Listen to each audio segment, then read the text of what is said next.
He'll give us an update on conditions in Syria, particularly in Idlib province, and other elements of an overview and background. He'll be followed by Natalie Larrison, who is right there waving to you. She joins us from Little Rock, Arkansas.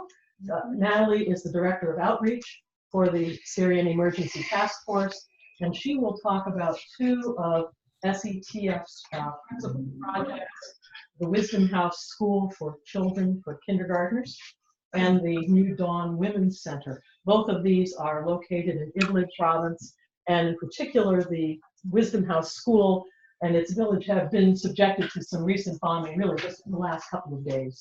So she'll have up-to-date information about that. We'll be followed by Omar Alshogre, who you can see in the upper left corner. He joins us from Sweden. Omar is a Syrian. He was arrested at age 17 by the Assad regime, imprisoned for 3 years, and tortured. And he will tell you about his experiences. And I will say that the time that we have available for all of our speakers is limited, and Omar has a couple of TED Talks that you can find online in which he talks more about his life experience. I think you'll find it really enlightening and helpful. We'll then be joined by Ambassador Stephen Rapp. He's over here on the, just gave you a wave. He is the former ambassador at large for war crimes issues during the Obama administration. He's been very actively involved, in part working with the Simon Scott Center for the Prevention of Genocide at the United States Holocaust Memorial Museum. He's been working on the war crimes prosecutions in the European courts, and he'll tell us more about those activities. And finally, Naomi Kikoler will join us, and I think she's represented by the telephone. And we may have an audio. If we'll get to see her. That is me. There you are. Naomi is the director of the Simon Scott Center for the Prevention of Genocide at the United States Holocaust Memorial Museum. She's been active worldwide in prevention of genocide issues and also advocating with nations for the responsibility to protect. So she'll talk a bit about the museum's interest in particular in the Syrian war, what they've been doing on behalf of Syria, and the moral imperative for us to take action. So I think we'll just get started with our speakers. Mouaz, if you could begin, that'd be great. Absolutely. Thank you so much, Debbie, and thank you to the Valley Syria Relief Committee for hosting this, and thank you all for making time to come and listen to all of us. I also want to thank everybody that's on this panel because I know them each personally, and they are just incredible human beings doing amazing work in a conflict that's truly heartbreaking. What I'll do is maybe give you a little bit of background of an update of what's happening in Syria, and at the same time how our work at the Syrian Emergency Task Force is related. I'll start out with Northeast Syria because that was, I think, what was latest on the news. The decision by President Trump to pull back forces from the north, which sort of came out of nowhere, and the lack of an overall strategy, which affects all regions of Syria by the administration, has made things difficult. So in the north, the pullout has allowed for a Turkish incursion that has resulted in the displacement of many civilians, Kurdish, but mostly Arab civilians. And we do all we can to help support these displaced populations because they've already been displaced from other conflicts in that area. And what's most worrying about the development in Northeast Syria is that overnight, not only did we shake our trust and work with our partners on the ground that helped us in defeating ISIS and keeping civilians safe, but that the regime overnight was able to take a lot of areas from the places that we pulled out. And that directly affects media activists, humanitarian workers, independent journalists, especially the Syrians that could be picked up by the regime and subjected to regime detentions, which you'll hear more about from Omar. I want to move quickly to another part of Syria that's very forgotten and most people don't know about, but our organization works as hard as possible to bring their voice to the world and support them. And that's a camp called Rukban Camp. This camp is in southern Syria on the border of Turkey and Iraq. It is only a few miles away from an American military base. And the reason they're in this desert and they remain there is because they seek the protection of that military base, because it keeps ISIS, the Assad regime, Iran, and Russia away. And unfortunately, they have no direct aid. And so we are actually maybe the only organization that provides direct aid into the camp. And we advocate with the Department of Defense and the US government to provide them direct support so they may stay and not starve and have the medical needs that they need, or to try to allow them to go to any part of Syria that's not controlled by the Assad regime.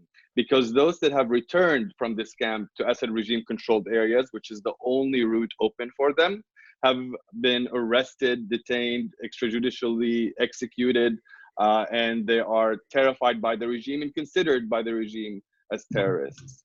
And finally, what's really important to keep an eye on is the ongoing horrendous atrocity that is escalating on a daily basis in Idlib province. And you'll hear about a little bit more about how this affects American institutions in Idlib when Natalie speaks. But this is a province of about 4 million people. 1 million of them are children.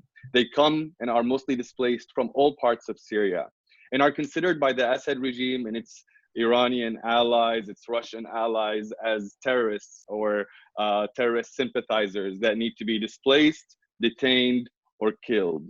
And so they have no place to go. The borders are close to them. And if we just go back about the last week, there has been multiple massacres. An internally displaced camp right along the border hit with a ballistic missile utilizing cluster bombs that killed over 23 people, mostly children, all civilians, of course.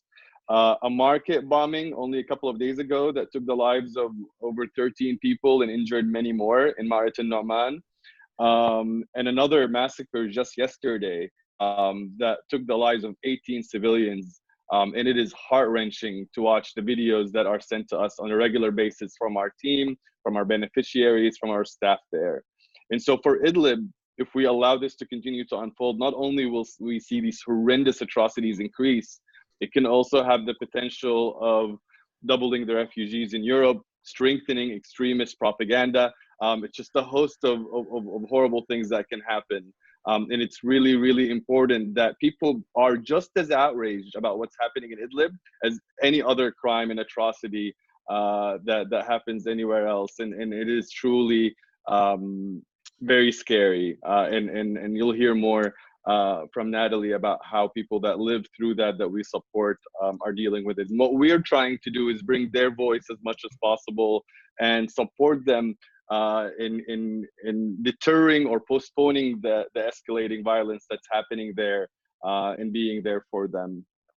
I want to mention that one of the things that we have been successful at, and thanks to the work of so many amazing individuals and others that have helped, is we've helped pass a resolution, or at least get a bill attached to the National Defense Authorization Act called the Syria Civilian Protection Act. This is a bill that started when Caesar, another amazing individual who's part of this family in our organization, that has come and testified before Congress about what happens in regime prisons. And this bill focuses on the protection of civilians, including in places like Idlib province. And what it does is it goes after the heads of and commanders of the military that are ordering these helicopter and other attacks. It also goes after the heads of the intelligence branches that torture civilians to death, and sanctions their funding. It sanctions Iranian and Russian support of the Assad regime to kill civilians. It also pushes the administration and other agencies within the government to report back to Congress about ways of stopping civilian deaths and the killing in Syria. And beyond that, it also sanctions all of the main institutions of the Assad regime that's used to continue his war machine. So it was almost 3 to 4 years of work on this bill, but it's finally coming close to fruition. And it shows that if there are dedicated people advocating with their representatives, that we can get something done. And finally, I want to mention that some of our work is also tied to legal prosecutions. And what we do is we support witnesses and victims and their families, like Caesar, the defector, who showed and proved to the world what goes on in regime prisons, like the widow and the orphans of the victim in the Spanish case, and others, because most of these people are forgotten, and they are key to providing justice for hundreds of thousands, not just their loved ones. And so I'm looking forward to your questions. I just wanted to give you this brief look at our work and what we do. And thank you all again for having me. We will, by the way, have time at the end, after all the speakers have spoken, for a question and answer for you with those. So, Natalie, I think thank you, Omar. Thank you, Mouaz, excuse me. And Natalie. Hi, everyone. Can you hear me okay? Yeah. Yes. Cool. My name is Natalie Larrison, and I am the Director of Outreach for the Syrian Emergency Task Force. Before, I was a teacher of high school students, and so I've always really loved, education and inspiring others to learn. And now I have the privilege of working with a kindergarten in Syria in a women's center. And this began in 2016 when I joined SETF. And Mouaz did a TED Talk in Arkansas.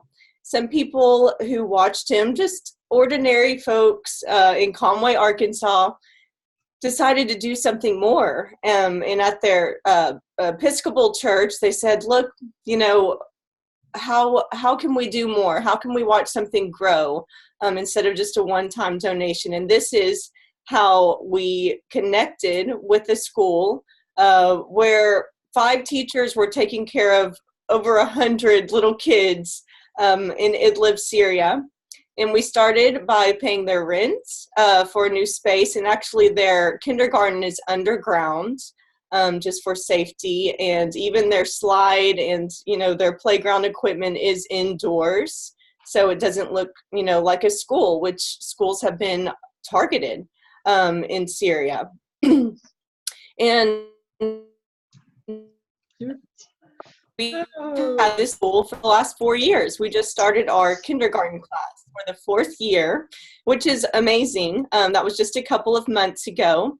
And the 2nd year that we had the kindergarten, we connected with an amazing woman named Rasha, who knew what her town needed. And this was a women's center to support a lot of the widows and the women in town who needed to support their families now. So many of the young men and husbands have honestly been killed, and they've had to escape to Idlib as IDPs and kind of start over in their lives.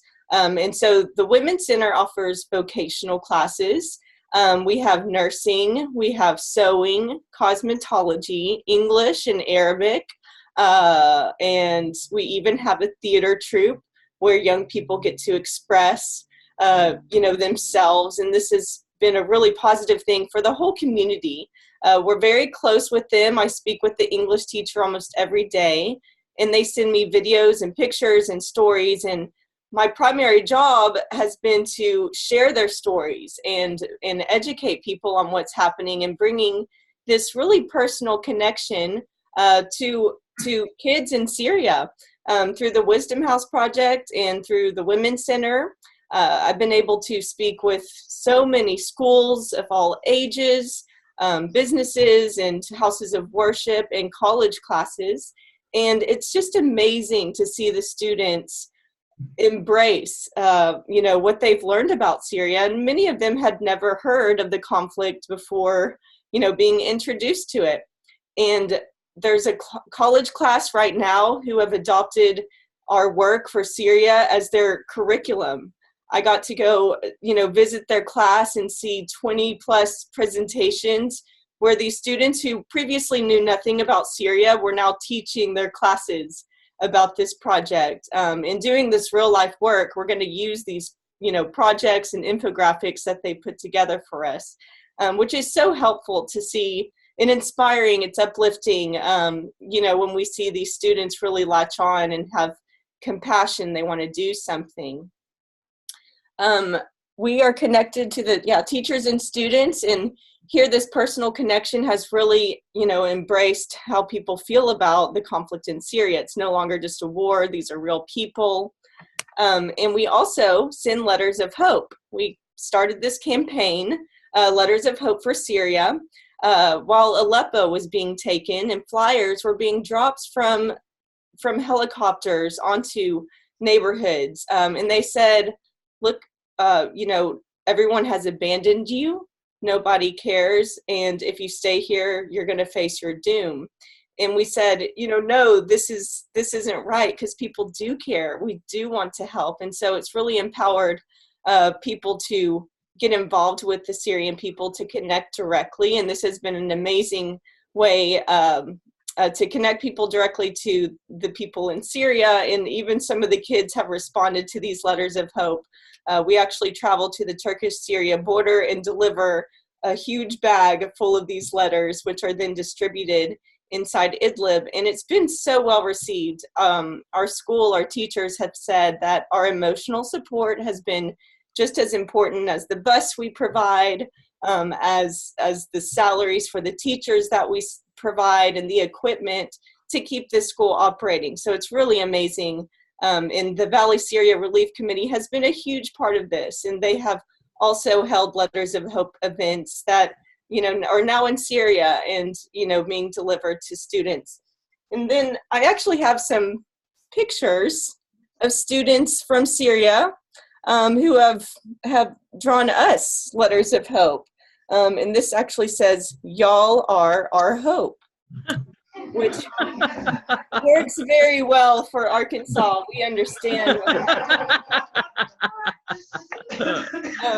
It has really been amazing to work with Arkansans too. We have our congressmen involved. Some of them have written letters of hope, and we have statements in their support to help save Syria, and will save the Wisdom House. And so that has been really amazing. They're very, very involved with that. After our first displacement, which was 2 Christmases ago, the bombing hit our town. I have a story I'd like to tell you, which is very sad. Oops. And it's about Walida. She's a little student who came to our village as an IDP with her family. And the teacher tells us that this is, you know, the saddest story that, you know, she's had to experience. The regime attacked our town, and her family fled closer to the Turkish border, where it might be more safe. And her father wanted to stay because he was learning the Book of God. He was killed in an airstrike along with her mother, her grandfather, her aunt, and almost all of her siblings. And I want to read what the teacher told us. I loved this little girl so much. She was smart, organized, and sweet.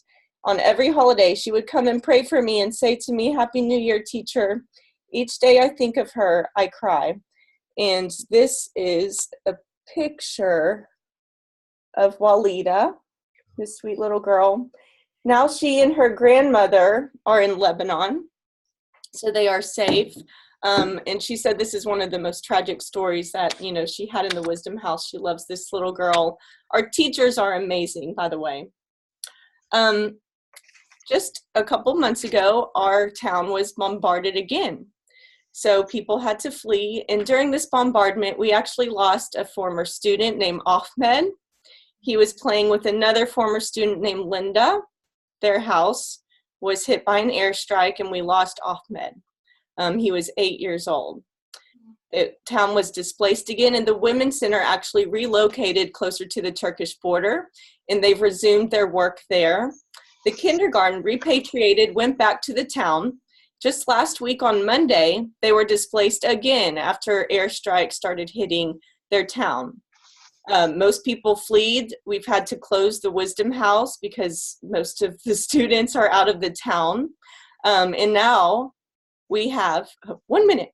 And now we have, you know, just we're really close with these families and the teachers and just monitoring them, doing whatever we can to support them.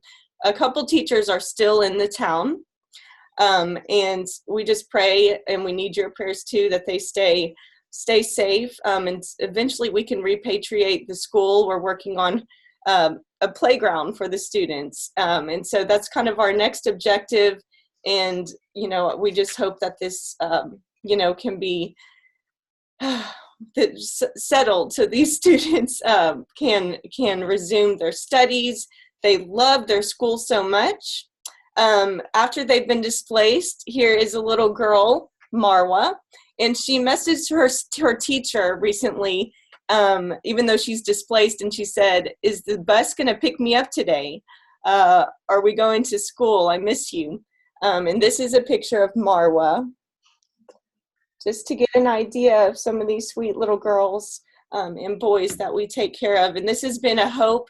I'm honored to be able to bring a light and something that's really hopeful and beautiful to SETF, because we work on a lot of really sad and tough things. So when we see these children, I hope that it brings everyone hope. And thank you all so much. Thank you, Natalie. Your questions, yeah. We'll move on. Thank you. Move on to Omar. Yeah, hello everyone. Debbie, would you like to show me these people around just quickly so I know who I'm... Sure, I will try to do that. Let's see if I can, let's see how this works. That looks Just great. always- Hello. Great to see you. I'm happy. That's great all of you are here. Screen is enough. Okay, so because it's a Christmas time, I would like to tell you what happened in prison during the Christmas time. I'm being there for 3 Christmas during prison time. First, I've been arrested when I was 15 years old for the first time, then released, then arrested again, then released, then arrested again 7 times. The last time when I was 17 years old. To get into prison I was 17 and get out of prison I was 20. And imagine, the age between 17 and 20, and it's when you grow up, when you start to think like an adult a little bit, and like even your face, everything change during these years. And I ended up in prison, really confused, didn't know what's gonna happen, because I was always waiting for my dad to come to prison and take me out of prison. My father was an officer. I grew up in a big family. We were 9 siblings. My dad was an officer. My mom was a seller, both working hard. And I had very normal life, nothing very special, except I had many birds. When I was a kid, I loved birds. I tamed a lot of birds. And when I ended up in prison the last time, I was just expecting my father to come. I mean, they tortured me. I lost my fingernails, but I was still expecting my dad to come. But when the first week just went and nobody came to prison to take me, and the second week, the first year, the second year, then I hear that they killed my entire family in a massacre in my village. So I lost the hope that I'm going to be released, and I knew I'm going to be killed in prison. And imagine your life when you know that you're going to be killed at any second, because in a prison it's not like they take you to execution, but you sit in prison and any second the guard open the door, mad at something, angry, come inside and hit you in your head and you die. Or you die because of starvation, or you die because of the mental health, your psychological, that psychological torture you got from being in prison, or by seeing close people die next to you. I had my cousins who died with me in prison. One of them died in my arms while I was walking with him, taking him from the bathroom. During the Christmas days like now, the guards come and you expect, when it's like days like Christmas, you expect the government to release some people, get some hope. It's a nice time. Some people gonna get out. Everybody start to think about their families. And we kind of, if you want to survive in a prison, you never think about your family, because that make it harder for you to survive the mental torture. And few days before Christmas, you see a smile on everybody's face in prison. And imagine those smiles when all these people get very much torture, a few hours of torture every day, and everybody's starving, everybody's really skinny. People, it's between 75 and 85 pounds per person, which is almost nothing. And these people smiling, many of them don't have teeth. And they're smiling, having said hope that they're going to be released in the coming few days. And they talk to each other, whispering. We were not allowed to speak in prison, so we whispered in 3 years. And people whispering to each other says, if you survive, if you get out, please do something. At least go to my family, tell them I died in an easy way, so they don't worry more about me. And that's what I did. That's what I told my fellow prisoners, that if you get out of prison, go and tell my family, if anybody of them survived, tell them that I died, so they don't just worry about me. I'm not going to be released at any day in my life. And the Christmas is here. And every Christmas we got no food in 3 days because the guard really hungry, because they didn't get vacation to go to their families to celebrate the Christmas. So you get no food, and a lot of people is really sick. So you get really high number of dead people every Christmas. And people who survive, like me, who survived that Christmas, we have to carry all these dead bodies to the isolation room, the dead room, where you collect all the dead bodies, and where we wrote numbers on everybody who dies. And then later, the guy Mouaz mentioned, Caesar, photographer in the prison, take pictures of everybody who died. And those people goes in different ways. I remember in prison, I was once sitting next to, I always loved, to spend time with people older than me. I mean, from 7 years older than me and go on until 90, 95 years. I always loved that. And in prison, I practiced very much. A lot of prisoners, I was the youngest prisoner in the first year, 17 years old. But then the next year, we had children 12 years old, 13 years old in prison. But I will spend time with people who was like 30 years old or older than me, because I want to learn something. Because everybody in prison was highly educated. So we had engineers, doctors, psychologists, we had teachers, economists. Everybody in prison was well educated, except me at that time. And spending time learning from these people. And I remember once I was sitting next to a man who, in the first day we're sitting next to each other, in the first day, like we get a glass of water per day, which was nothing in a really hot country like Syria. And I drank my water, then he started with his, and I just he clicked in my shoulder and he gave me like half his water. And I just look at him, really surprised, giving me his own water gonna make him die, because you don't drink enough in prison. You don't have enough water in your body. And he gave me, you never say no for something like that, because it means giving your life.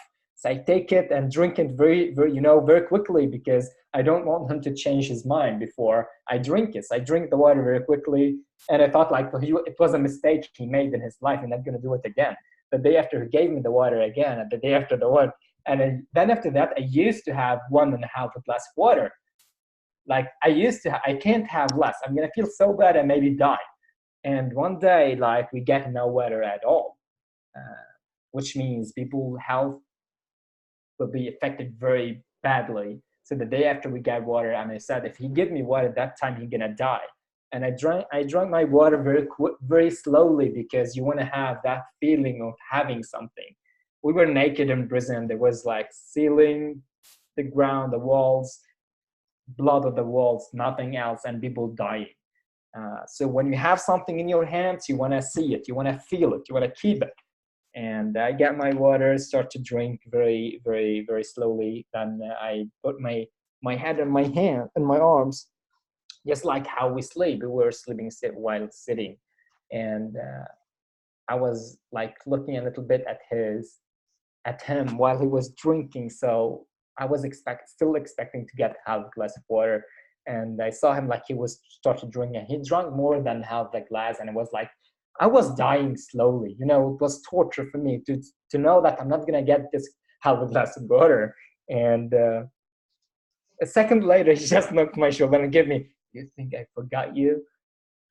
Oh, it's like, this water meant to life. And it was really surprised, when I smile and I laugh, when I jump, but we have no space to jump.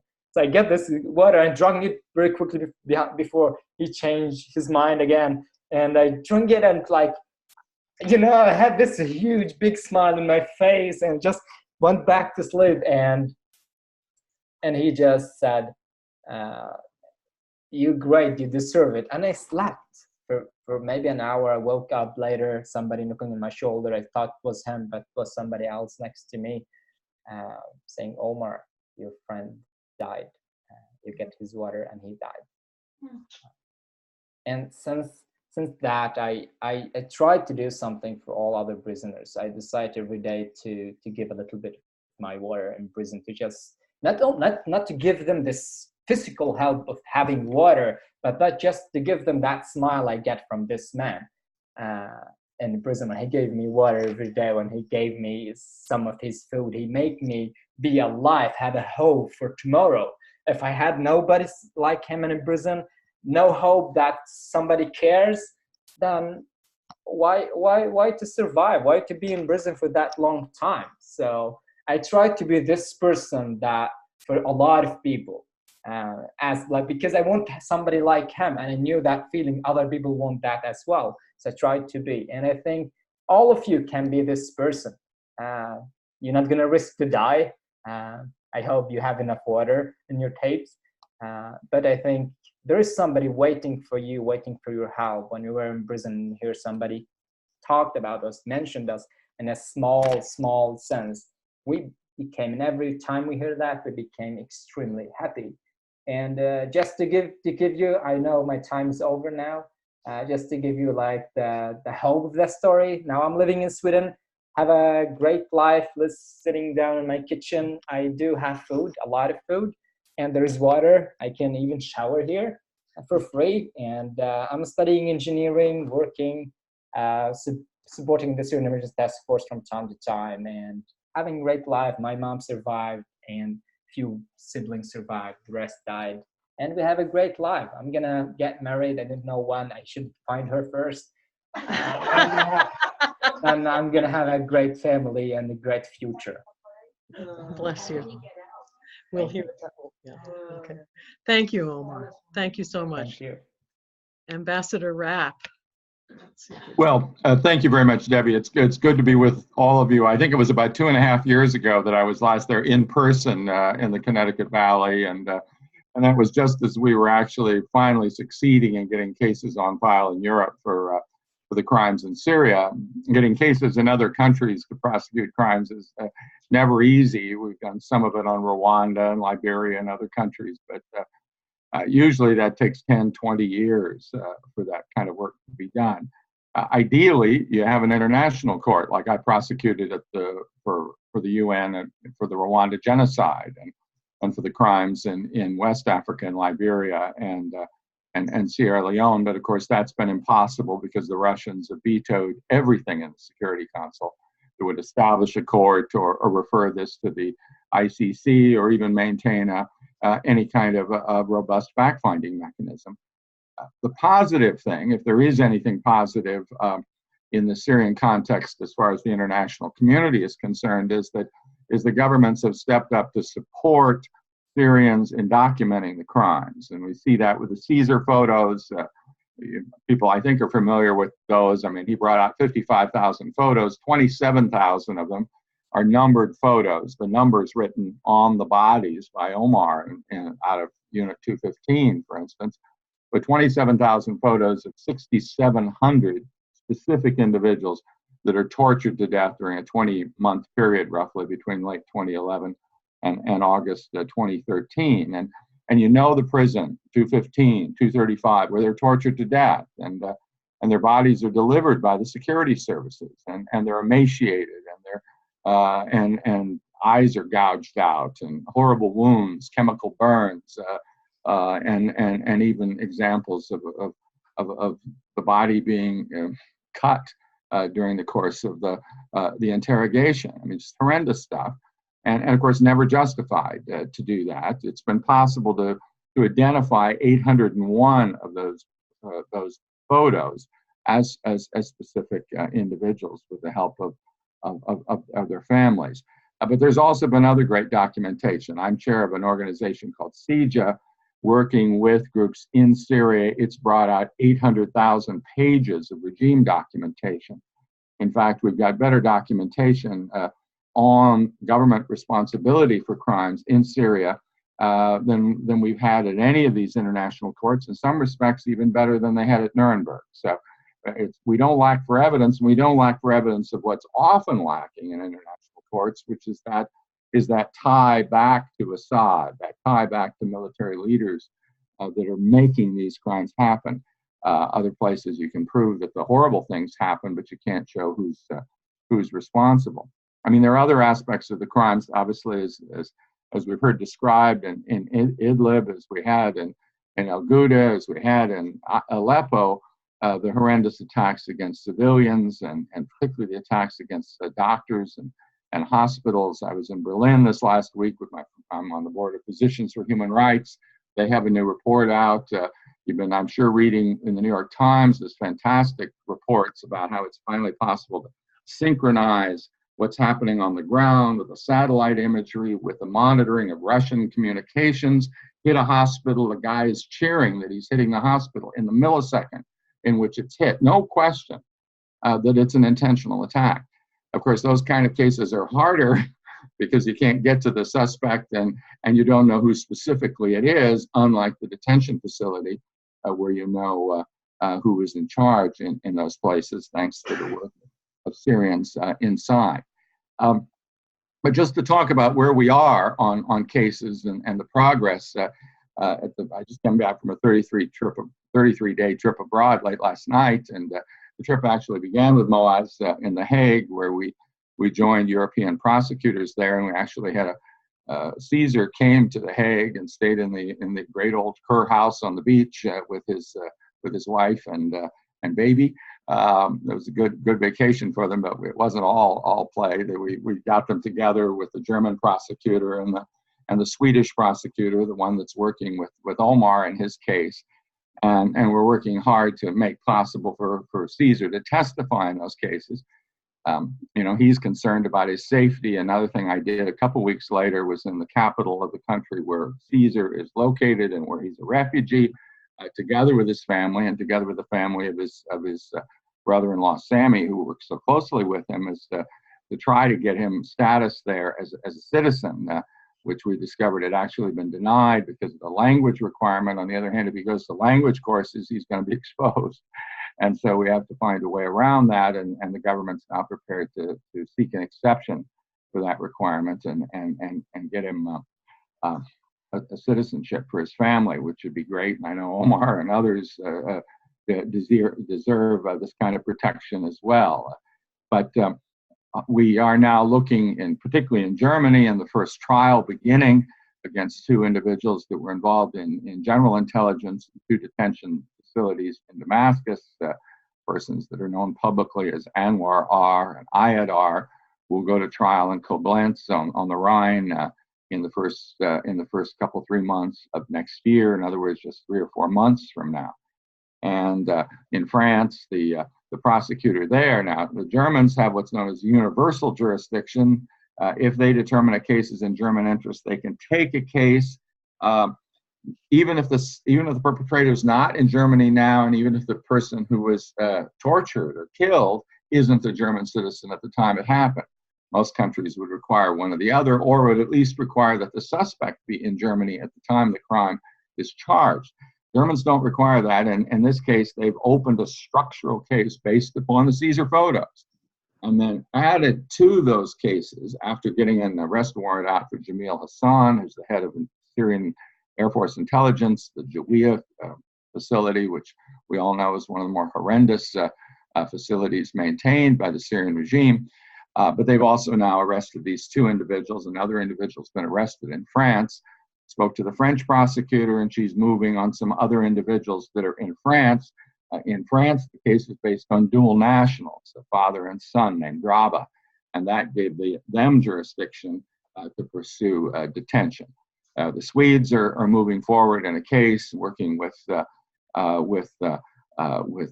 Omar. We fortunately were able to connect the Swedish prosecutor and Caesar during our time in The Hague, and so we're looking for some progress on that. The Spanish case, where we began all this, is currently being held up on the question of whether the sister, who was a citizen of Spain at the time her brother was tortured, has standing as a victim, and that's going to go to the European Court of Justice in Luxembourg in February for a determination. It's hard often to get jurisdiction in the places that you want it. On the other hand, in the meetings in Berlin, I met one of the close friends of Dr. Abbas Khan, a survivor of 235, the Palestine branch, a fellow by the name of Shafir Yunus, and he provided some vital information for that case. Khan was a Pakistani doctor, orthopedic surgeon who went to Aleppo, stayed with Yunus, was later arrested and tortured to death, and his embalmed body was delivered to his mother in December of 2013. The Brits can prosecute that case because he's a British citizen, and they've been slow in moving forward, but now this is key evidence that we can present. Finally, I mean, on the bigger picture, and it relates to the Caesar bill. Of course, the Caesar bill, we haven't talked about what it is specifically, but basically is a bill that will sanction those that help the Syrian regime or that might allow Assad to reconstruct his country, essentially give the property to Iranians or others that have occupied the homes and businesses of people that have been tortured to death and killed. And until there's some kind of transition in Syria that's democratic and the rights of the victims and the survivors are respected, that's not possible. That's a crime. Now, the Caesar bill will allow the U.S. or actually direct the Treasury to go ahead and sanction companies or others that are doing this. And that's extremely important. But another aspect of these criminal cases is that anybody that's in there doing these, providing this kind of assistance without there being justice is in fact complicit in these crimes and can be prosecuted. So, and constantly signaling to everyone who thinks that maybe Assad will have a victory and he'll have a reward and all the people that have committed these crimes will get away with it and be enriched, is that won't be the answer. That those who do any kind of aid to this regime in the absence of a democratic transition themselves will face prosecutions, and any companies will face massive fines. So the Caesar bill and other actions in Europe on complicity, I think, are one of the ways in which we signal that it's impossible to have peace without justice, and we'll continue to work with all of you on achieving that. Thank you. Thank you, Ambassador Rapp. Thank you very much. I hope we have Naomi on there. Yes, we do. Thank you so much. Thank you. Thank you all so much for coming together today on a Sunday afternoon. And I actually just wanted to start by thanking Omar for sharing his story. It takes remarkable courage and resilience to kind of day in and day out share some of the most difficult things that anyone can ever possibly endure, and to do so to try to help compel change for the future and protect others. So I just wanted to really sincerely thank Omar for everything that he has been doing. And I very much look forward to the day that you do get married and all of the good things that will come to you in your life. I also wanted to thank everyone who is there. You know, if we just take a step back and think about the context right now, you know, in Syria, it's about 11:30 tonight, and you have families that are going to bed who don't know if they're going to wake up in the morning. They don't know because they are living in a part of the country, Idlib, where they face the risk of aerial bombardment. They don't know because they're trapped in a small displaced persons camp called Rukban with no protection, with limited access to food, medicine, water. They don't know because they're in the Northeast, and they don't know if they're going to have to forcibly flee because of Turkish assaults. They don't know because they're living on the Syrian-Turkish border, and they don't know if the Turks are going to force them back into northern Syria. So today, as we sit here, we're faced with a reality of just incredibly precarious security for so many people. And I really appreciate that you all care enough to take time out of your day to come and listen to us talk about what's happening and what needs to be done. And I know sometimes it can be really frustrating to think, what can we actually do to help? And I think SETF is such a remarkable organization in that they work to change the policy space. The amount of work that Mouaz and his team has been able to do on the Hill is truly mind-boggling when you think about how bare bones their operation is. They have proven to be more effective than every major human rights organization, and I say that having worked for every major human rights organization. The creativity when it comes to the media, almost every major story that you'll read in the New York Times, the Wall Street Journal, anything that you will watch on CNN is something that Mouaz and his team has helped to place and move forward. And then to the work that Natalie was talking about, the fact that they have got on the ground programming that is helping to make sure that little kids are able to still go to school despite the fact that their parents were killed, or that there's no food and very little chance of the future. That type of work is just absolutely remarkable, because we're unfortunately faced with a time right now where, thanks to cuts in humanitarian assistance across the board, that type of assistance just is not being given to communities like that.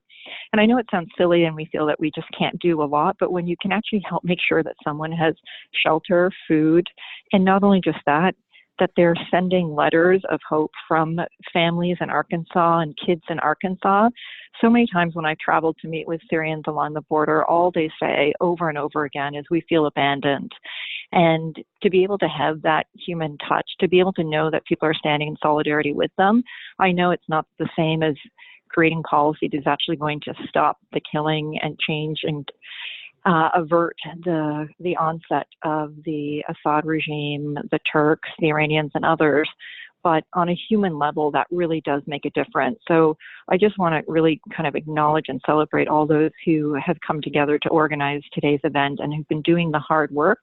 Because at the end of the day, as an institution, the U.S. Holocaust Memorial Museum, so much of the work that we do is to try to make sure that the American public is at least aware, that we can't say we did not know, and that we show and try to stand in solidarity with communities that all too often feel abandoned. So I really just wanted to kind of lend my voice in support of the remarkable work that Mouaz and his team has been doing, that all of you have been doing as well in support of their efforts, and to say that every small contribution that we make really does make a difference. And just even on a kind of final point, you know, Mouaz and his family, it's a whole of family operation.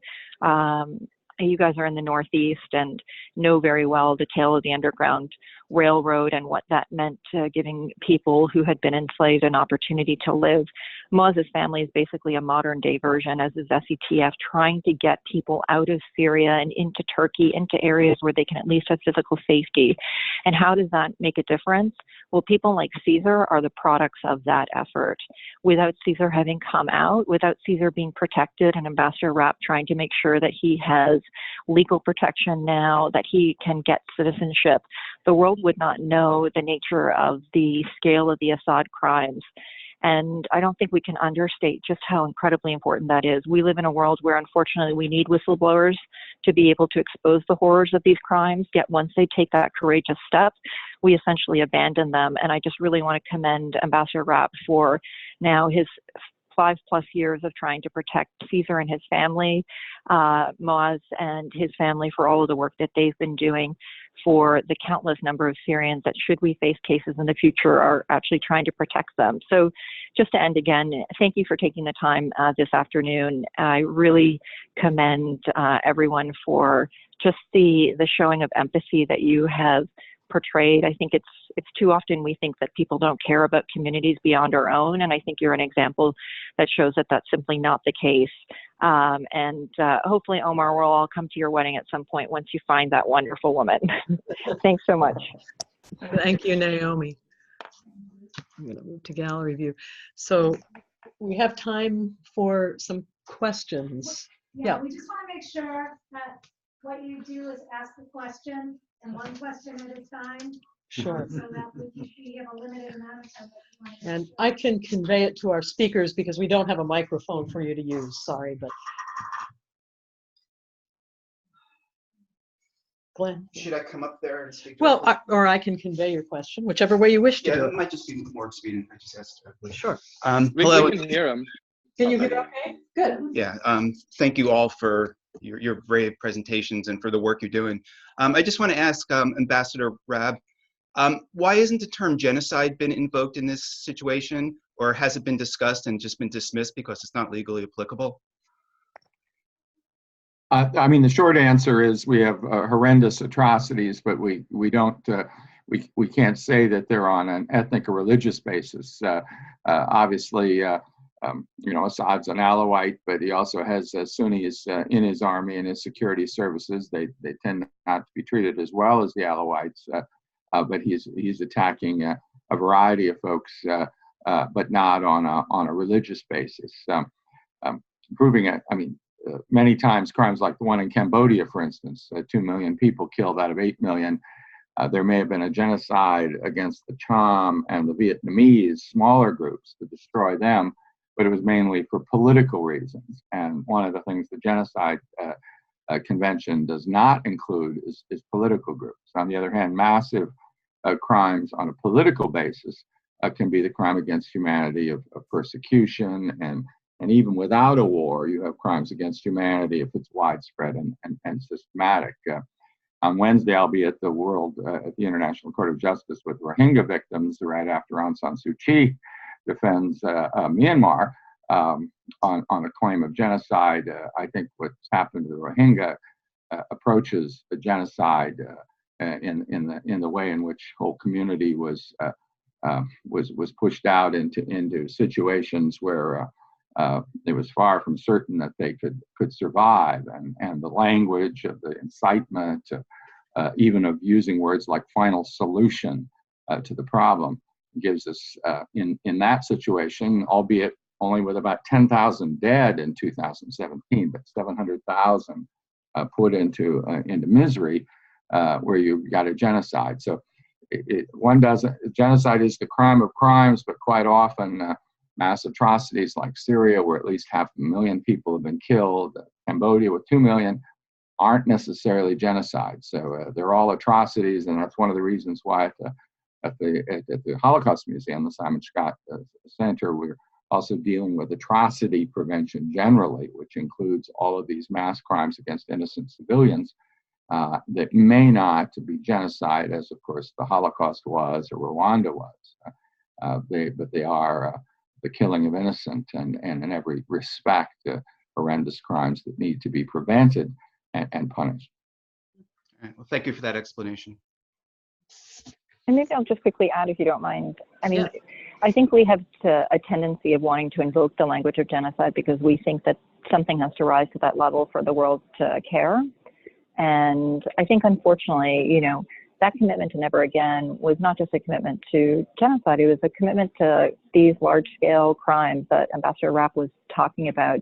States have a responsibility to prevent them. They have a responsibility to make sure that communities are protected from those very crimes. And, you know, it's hard when you're working in a legal framework because usually you have to act, the law becomes applicable primarily after the crimes have already taken place. And what we're talking about is the need for preventive action. And we've been working through the help of Ambassador Rapp and others to try to remind people that we need to be acting much, much sooner. I mean, when the first children took to protest in Daraa, and we saw them being detained, tortured, and in some cases killed, when we saw the opening and the use of kind of live ammunition against the early protesters, those were clearly warning signs of something more dire to come. And unfortunately, we didn't necessarily take some of the preventive steps at that time that probably could have helped to avert what we're dealing with today.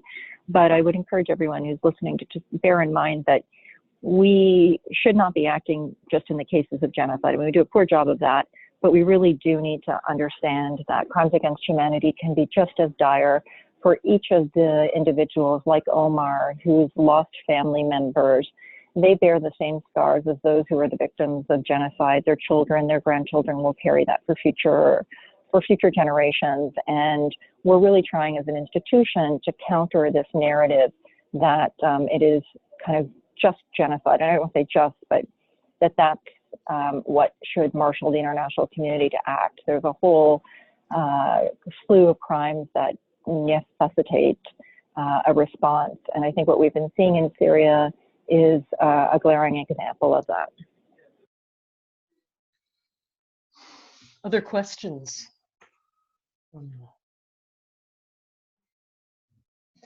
I have, oh, there's one, Jenny. Well, just is the key piece Assad, if Assad was not there, would this completely shift? Or are there so many other forces at work that the challenges would continue at the same level? Could you hear that, folks? Yeah. No, unfortunately not. And Is it just the presence of Assad that is the issue, or is it that is he the linchpin in this whole problem? And if he were extracted or removed, would that help resolve the issues of Syria, or is it so widespread in terms of I guess you could say the infrastructure that he's created, it's just too broad to be captured by one individual. Did you have somebody you wanted to ask that of, Jenny? No. Okay, that's just a general question to whoever wishes to address it.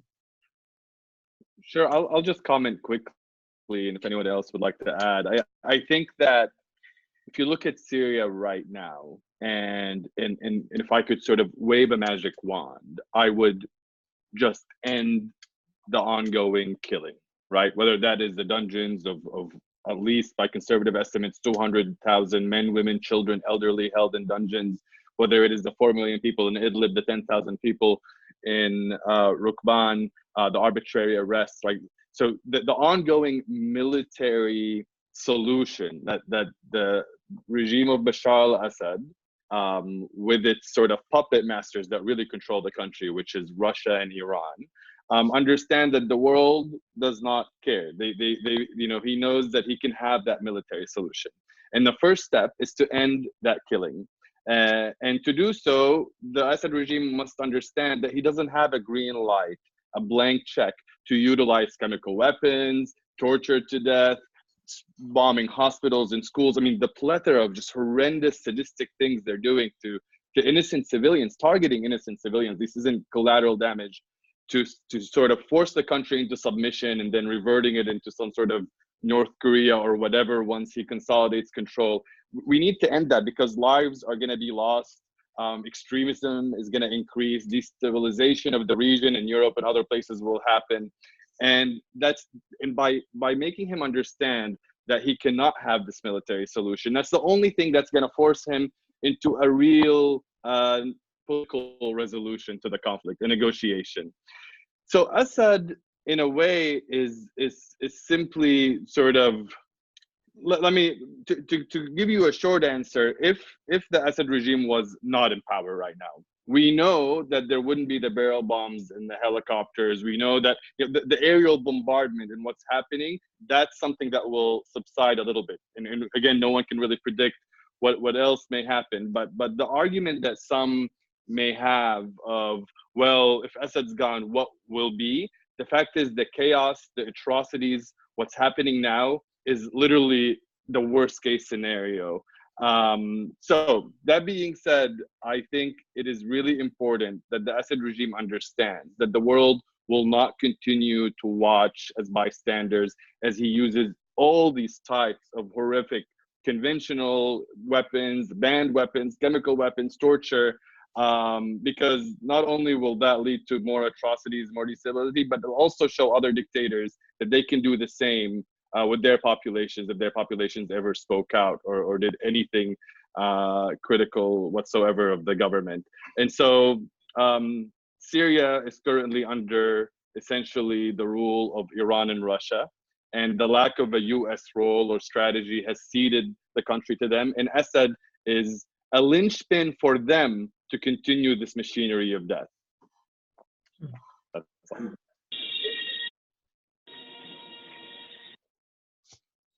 Is that you, Naomi? Well, the only thing I would add to that is, again, I think that's an example of why it's important to support SETF, because the reality is, even if Assad was to go, the political transformation that would be necessary in that country, the level of complexity of the military dynamics right now, the multiple countries that are involved, the Turks are not going to suddenly decide to leave the country. The Kurdish elements are going to continue to kind of strive for some degree of self-determination. I mean, all of these factors will continue to persist. And organizations like SETF that are trying to actually support local communities on the ground and help ensure that there's a future generation of Syrians who at least has some aspiration to a free society, I think is one of the few things that you can do to invest in the long term of helping the country. Civil society has been largely abandoned. The people that normally would be providing those types of resources are no longer in the country, and those who are increasingly face threats on their lives on a daily basis. So, you know, we can't control the broader kind of political dynamics nor predict whether or not Assad stays or goes. The one thing we can do is try to continue to support the few people that are left in the most vulnerable of vulnerable states. And I think that's what your organizations are trying to do.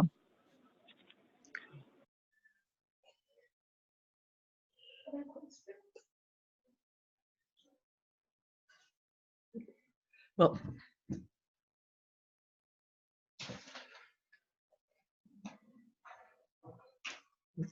and thank our speakers.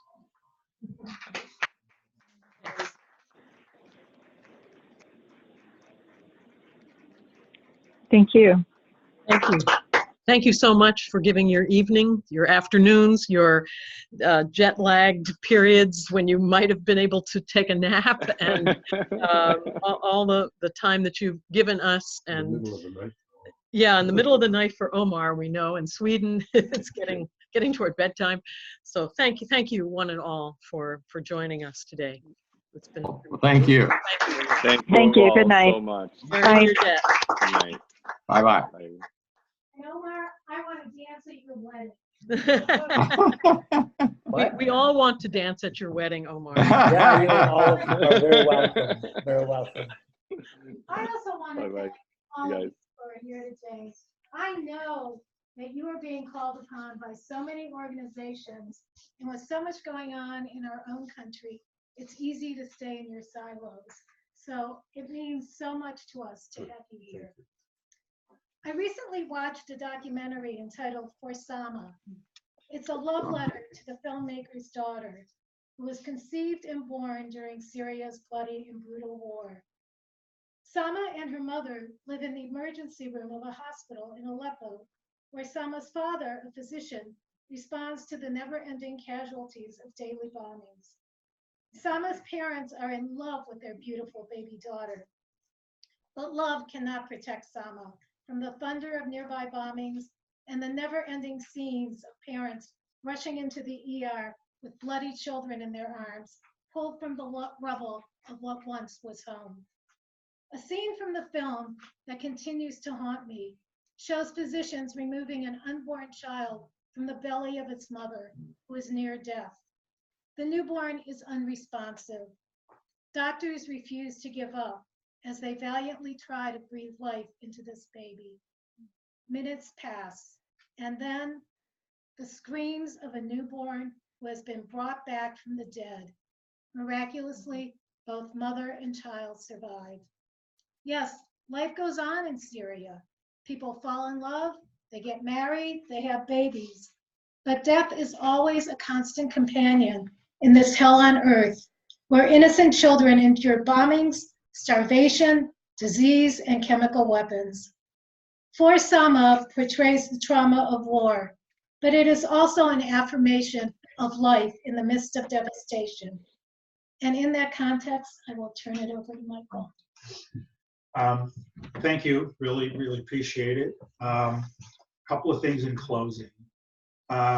We at Valley Syrian Relief Committee have been doing this work. Debbie said it was 6 years, it's actually 7 going on 8. There and you we've go. come across, a lot of organizations that are doing work on Syria around the country and around the world. And I think it's safe to say that SETF is one of the most influential and respected in the world, not just in the United States. The breadth of what they do, you heard today, is just astonishing. How they do it all is just a miracle. So they meet periodically with senior people from the Department of State, Department of Defense, the UN, the Trump White House. They have shepherded this Caesar sanctions bill through Congress in both houses over the last couple of years. They work and have meetings with Turkish officials at the border to make sure the flow of refugees is easy. They provide bread, food, medical supplies in Idlib and in Rukban. And there's also the Wisdom House. So they do this on a limited budget. Syria, even though the war goes unabated and it's not getting the attention it deserves, SETF continues to do its work, keeps alive the struggle and hope. So the only other thing I want to add is that this past Thursday night, I was on a phone call with SETF's board and advisory committee. And at some point during the conversation, they pointed out that the two communities that have been a wellspring of support financially and moral have been in Arkansas and here in the Valley. And we've been really, really just such generous supporters, and it's really made quite a difference. So I will pass this basket around. I think you all have an envelope. You can be as generous as you can. We'd appreciate it. Thanks so much for coming. Thank you. Thank you. Thank you. Don't turn off that program. It's stuck in the corner. Do you want to take over? And there's Well, no, still I a don't. lot of food. So after you We can't eat it though. yeah, make your checks out to SETF. We'll make you a doggy bag, Mouaz. Besides, but you should go home to your mother. She cooks much better than what we're doing. I know, We need to be Thank you. Thank you so much. Thank you all for everything. Have a wonderful day. Thank you for anything you give. It really makes a huge difference. And I can't thank the Valley community enough for how long they've worked on Syria and how long they've stood by us and empowered us to help those that are all alone. So God bless you all. Bye-bye. Thank you so much for getting this incredible together.